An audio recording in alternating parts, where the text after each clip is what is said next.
when we're faced with not getting a call for Father's Day, right, coming up. You really wanted to see them or have a court hearing set before Father's Day so that you could see them, talk with them on the phone. And maybe that's not happening, or the odds don't seem to be, quote unquote, in your favor at the moment. I want to help you to manage your mind, manage your expectations around that. I get notifications on my phone multiple times a day for posts like, enough is enough. Should I just give up? Who else let go? Who here has cut their kids off? They can't take the pain anymore, the abuse of this, that. And every time I see these posts, I get like, I'm hesitating to say frustrated. Yeah, it is a little bit of frustration. Frustration for y'all, for whoever's making this post, and frustration for your whole situation and your families. Because I know that when I read one of those headings, knowing that that's the subject, it tells me you are unnecessarily suffering, if this is you, and that you have forgotten, or at least this portion of you, this emotional part of your brain, the one that's writing this post, has been misled and is believing a lie. So that's basically what I'm going to tell you, is that just like when we say to ourselves, I don't know why this is all happening. I don't know why my kids aren't calling me back. I don't know why my kids are so mean, why they're rejecting me. I don't know why, blah, blah, blah, blah, blah. Yeah, you do know why. You do know why. And we have a whole pathology to explain it.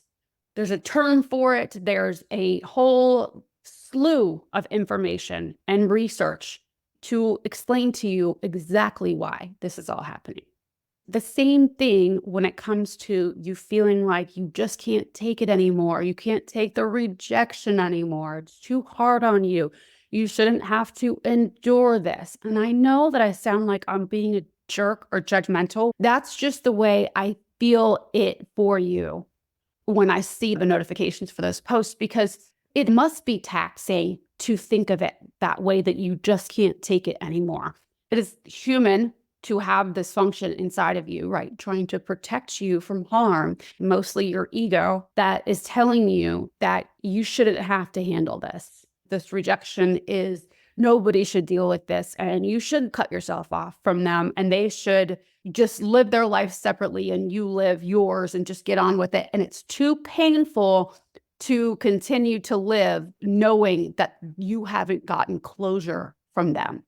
You haven't drawn a boundary. That's usually the gist of this messaging that you might have inside of you is. I just want to offer you that, yeah, it's a lie.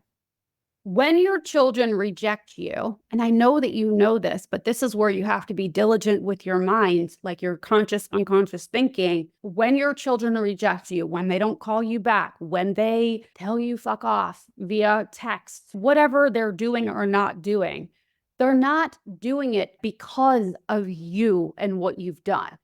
Now, I will say that we can take responsibility for the things that we might have done to play a role and contribute to the dynamic of alienation and the dynamic of your parent-child relationship. We'll talk about that in a minute. But as far as their behavior towards you or their lack thereof, it's not about you actually. It speaks more to the pathology and the dysfunction of the parent or adult who is working to stand between you and your children, right? That's where this is coming from. You may feel it personally, but the reason that you feel it personally is because you're not actively using your prefrontal cortex to explain to the emotional part of your brain that, yo, this is not a personal attack. Like, attention, all employees. This is not a personal attack on us. This speaks to what the alienating parent is feeding to the child.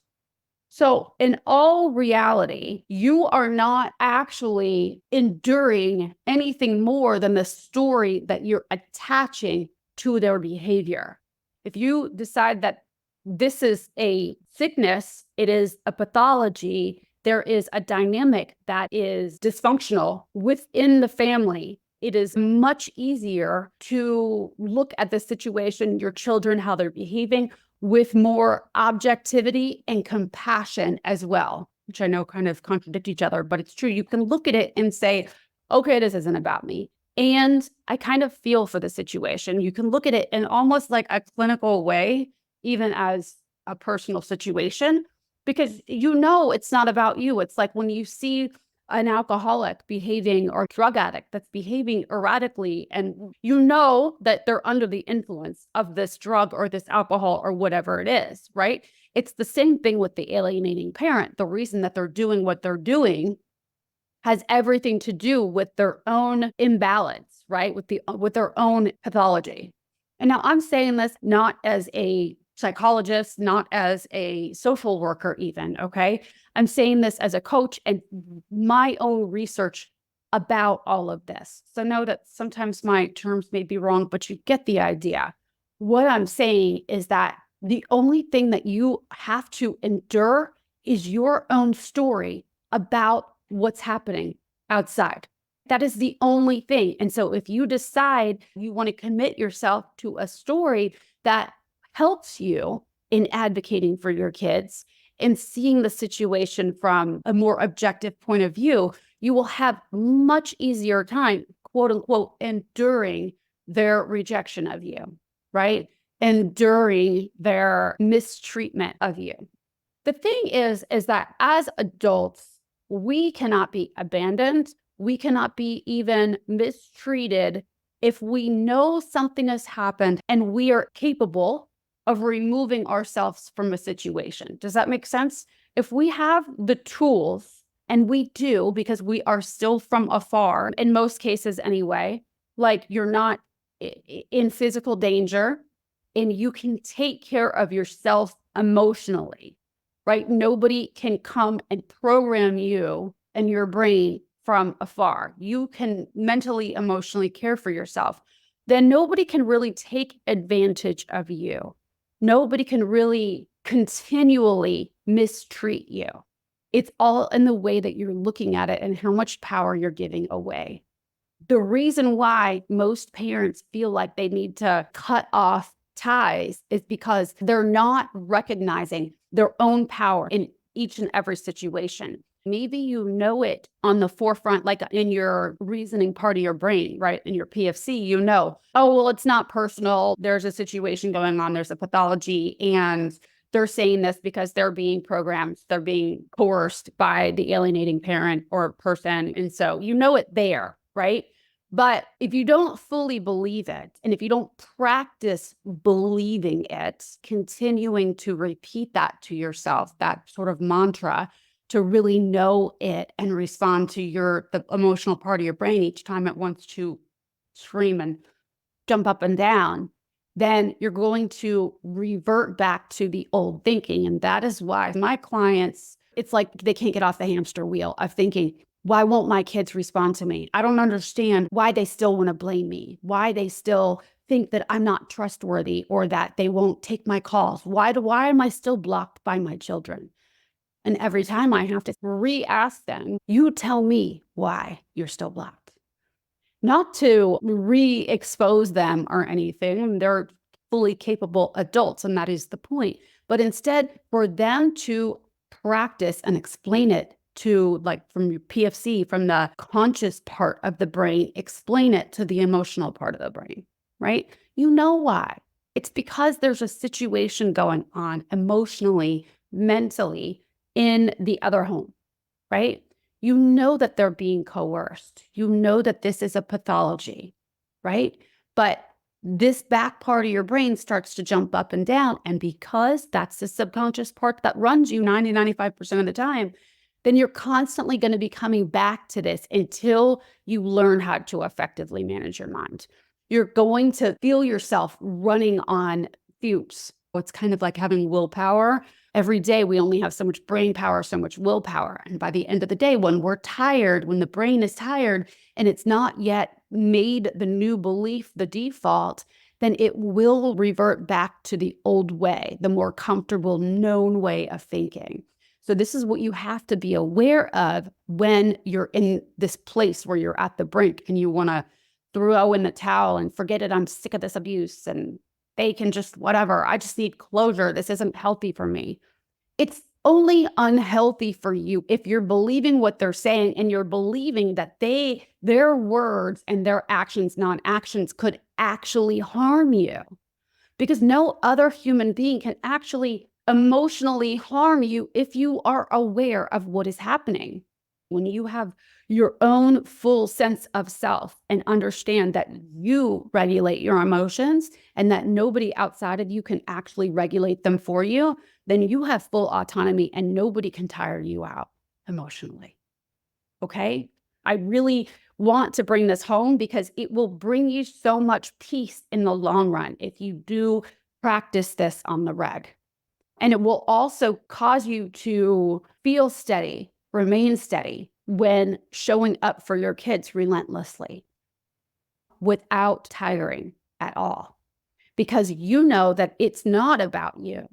The reason that we all get like, this is crazy, I can't take this anymore, is because you're getting butthurt because you're taking it personally, because in your mind, you have this idea that children shouldn't act this way, they shouldn't be this way, ex-husbands or wives and step-parents shouldn't blah, blah, blah. You have all these rules about how it's supposed to be. Nobody else is living like this and I shouldn't have to, it's unfair.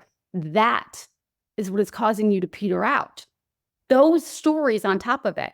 We can't change the fact that they're doing what they're doing, right? But what we can do is advocate for ourselves and for our children in the most effective, steadfast way. Slow and steady wins the race. You keep on and you keep taking care of yourself and your own mind, your own mental and emotional health, physical health as well.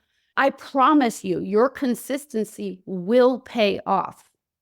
You cannot take what is happening as a personal attack on you. It's not. It has nothing to do with you.